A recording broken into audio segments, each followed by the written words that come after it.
Olá pessoal, eu sou a professora Kelly e hoje nós vamos estender um pouquinho o assunto simbolismo. Como foi falado na aula que nós abordamos simbolismo, né? O simbolismo tem a ver com símbolo, claro, mas o símbolo está atrelado à sugestão.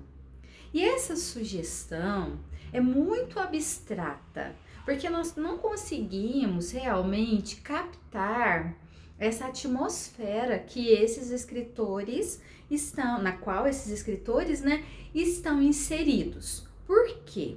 Olha só, vamos pensar um pouquinho aqui. O simbolismo vai acontecer no final do século XIX também, quase no mesmo período do parnasianismo. Porém, o simbolismo tem características bem diferentes. Por quê? Os simbolistas, eles vão trabalhar o decadentismo, ou seja, o pessimismo. Pessimismo em relação ao ser humano, pessimismo em relação às instituições sociais e também religiosas. Então, esse decadentismo, esse pessimismo, ele está atrelado, ele evolui para poesias que vão mostrar sensações. Então, a sinestesia, por exemplo, né, que é a mistura das sensações, ela está inserida nessas características do simbolismo, nessa simbologia, né?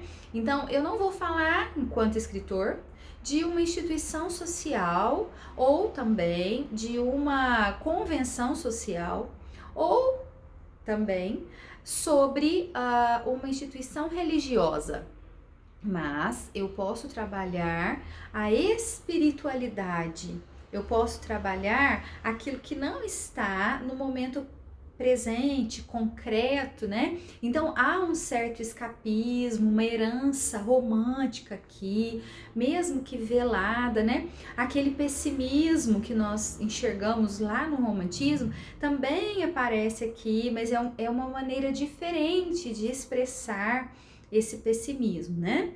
Em Portugal, nós tivemos dois escritores muito importantes. Nós tivemos o Antônio Nobre. O Antônio Nobre, ele é um dos representantes que mais vão integrar esse viés aí do decadentismo, do pessimismo, né? Da inconstância, da simbologia. E aí ele utiliza muitíssimo, né? A forma fixa do soneto, que era também utilizada pelos parnasianos e os simbolistas também utilizam, certo? Agora, o escritor mais importante de Portugal é o Camilo Peçanha.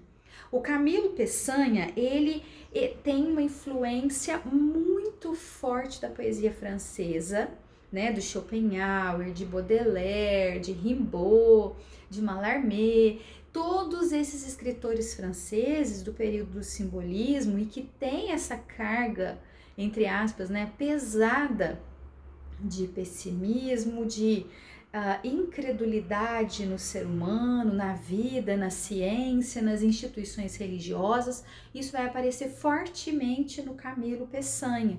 Essa herança francesa, o simbolismo, assim como o parnasianismo, surge na França também. Outra questão importante é que em Portugal, né, na França, as manifestações culturais, literárias começam a aparecer em revistas. Vocês lembram que antes eram nos jornais que apareciam, né, os folhetins, os romances, mesmo as crônicas? Agora não.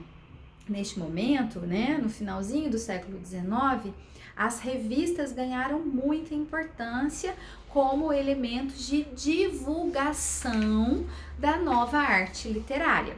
Bom, e no Brasil? No Brasil, nós tivemos dois escritores super importantes. É claro que no Brasil a gente sabe disso, né? A perspectiva local. Então, há muitos elementos que diferem do próprio simbolismo francês e alguns elementos também um pouco diferentes, né, mais identitários da literatura brasileira. Então, dois escritores importantes. Primeiro, Cruz e Souza. É uma pessoa só, tá? Então, Cruz e Souza, ele vai trabalhar, João da Cruz de Souza, né, o nome dele, ele vai trabalhar, colocar nas poesias muito do que ele viveu, né, muito das suas vivências, dos sentimentos de tristeza pelos quais ele passou, de decepções da vida, né? Então ele tinha alguns motivos. Negro, passou por vários problemas em relação a questões, né? De preconceito, de autoafirmação também. Então ele tinha obsessão pela cor branca, a simbologia do branco, a sublimação, porque a gente sabe que o simbolismo tem relação com o que se dissipa logo, né, com o passageiro. Então, a neblina, a neve, né, a fumaça, algo que se dissipa, que passa assim rapidamente, né, algo sublimado. Então, ele tinha isso como integrante da sua arte poética, o soneto, a utilização de letras maiúsculas com frequência, prática do Cruz e Souza também, né? Aí ele vai falar sobre a sensualidade, sobre a morte, né? São temas recorrentes na obra dele. Outro escritor importante é Alfonso de Guimarães. Então, Alfonso de Guimarães traz uma poesia com uma tendência à autocompaixão, já que ele perde a amada dele, né, muito cedo. Então, uma tristeza profunda, uma autocompaixão, né? E aí ele vai colocar tudo isso dentro de uma poesia carregada de assonância e aliterações. O que são assonâncias e aliterações? Assonância é a repetição de vogais. A aliteração, repetição de consoantes. Isso gera uma prática constante no simbolismo como um todo, e na obra do Alfonso isso se intensifica, tá bom? Muito obrigada pela atenção de vocês, até a próxima aula!